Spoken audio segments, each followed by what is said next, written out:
ಎಲ್ಲರಿಗೂ ನಮಸ್ಕಾರ. ಇವತ್ತು ಭಗವದ್ಗೀತೆಯ 7ನೇ ಅಧ್ಯಾಯ 2ನೇ ಶ್ಲೋಕವನ್ನು ನೋಡ್ತಾ ಹೋಗೋಣ.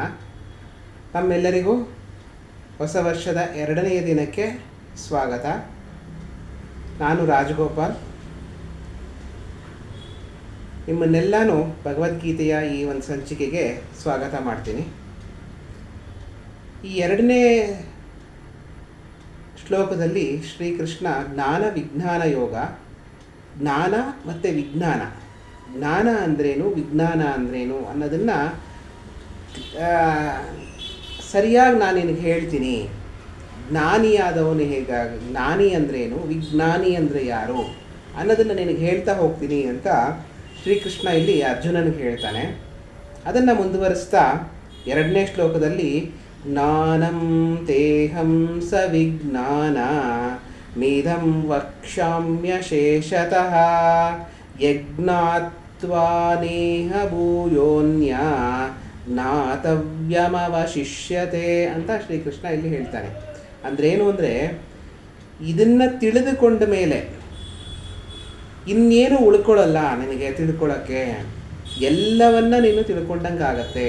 ಜ್ಞಾನ ಅಂದ್ರೇನು, ವಿಜ್ಞಾನ ಅಂದ್ರೇನು, ಯಾವುದನ್ನು ನೀನು ತಿಳ್ಕೊಂಡ ಮೇಲೆ ಮಿಕ್ಕಿದ್ದೇನು ಉಳಿಯಲ್ವೋ ನಿನಗೆ ತಿಳ್ಕೊಳ್ಳೋಕ್ಕೆ, ಅಂತಹ ಒಂದು ರಹಸ್ಯವನ್ನು ನಿನಗೆ ಇಲ್ಲಿ ಹೇಳ್ತೀನಿ ಅಂತ ಶ್ರೀಕೃಷ್ಣ ಇಲ್ಲಿ ಹೇಳ್ತಾನೆ.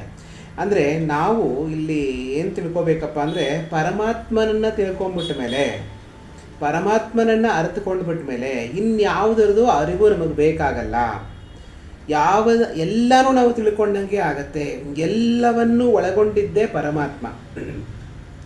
ಎಲ್ಲವನ್ನ ಯಾವುದು ಒಳಗೊಂಡಿರ್ತಾನೋ ಅದನ್ನೇ ಪರಮಾತ್ಮ ಅಂತ ಕರಿತೀವಿ. ಅದನ್ನು ನಾವು ತಿಳ್ಕೊಂಡ್ಬಿಟ್ಟ ಮೇಲೆ ಇನ್ನೇನು ನಮಗೆ ಉಳ್ಕೊಳ್ಳಲ್ಲ. ಜ್ಞಾನ ಅಂದ್ರೇನು, ನಾನು ನಿನ್ನೆನೇ ಹೇಳಿದ್ದೆ. ಜ್ಞಾನ ಅಂದರೆ ಏನೋ ಒಂದು ಇದೆ ಅಂತ ಅಂದ್ಕೊಳ್ಳೋದು.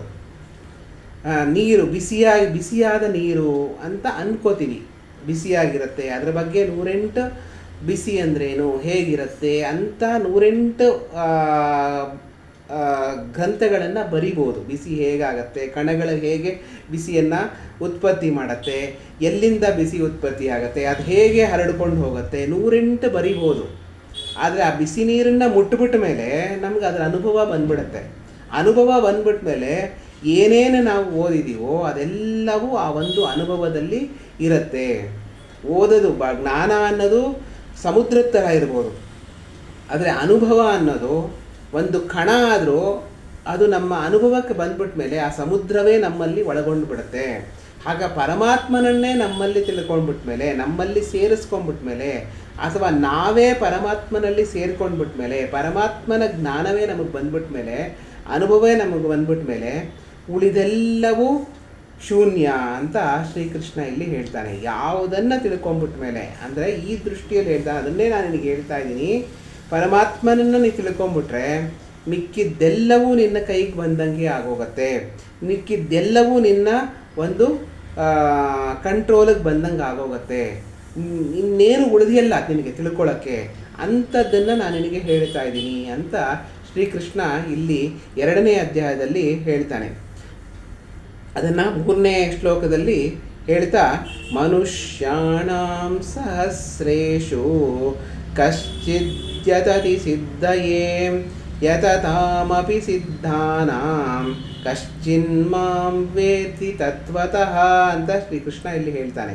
ಅಂದರೆ ಸಹಸ್ರಾರು ಮನುಷ್ಯರು ಸಿದ್ಧಿಗಾಗಿ ಪ್ರಯತ್ನ ಪಡ್ತಾ ಇರ್ತಾರೆ. ಅದರಲ್ಲಿ ಕೆಲವರಿಗೂ ಮಾತ್ರ ಸಿದ್ಧಿ ಅನ್ನೋದನ್ನ ಸಾಧನೆ ಮಾಡೋಕ್ಕಾಗತ್ತೆ. ಸಹಸ್ರಾರು ಜನಗಳು ಪರಮಾತ್ಮನನ್ನು ತಿಳ್ಕೊಳ್ಳೋಕ್ಕೆ ಪ್ರಯತ್ನ ಪಡ್ತಾ ಇರ್ತಾರೆ. ಅದರಲ್ಲಿ ಕೆಲವು ಮಹಾತ್ಮರಿಗೆ ಮಾತ್ರ ಪರಮಾತ್ಮನ ಅನುಭವ ಆಗತ್ತೆ, ಅರಿವಾಗತ್ತೆ. ಆ ಅರಿವು ಪಡೆದುಕೊಂಡು ಬಿಟ್ಟ ಮೇಲೆ ಅವರು ಇನ್ನೇನು ತಿಳ್ಕೊಳ್ಳೋ ಅವಶ್ಯಕತೆ ಇರಲ್ಲ.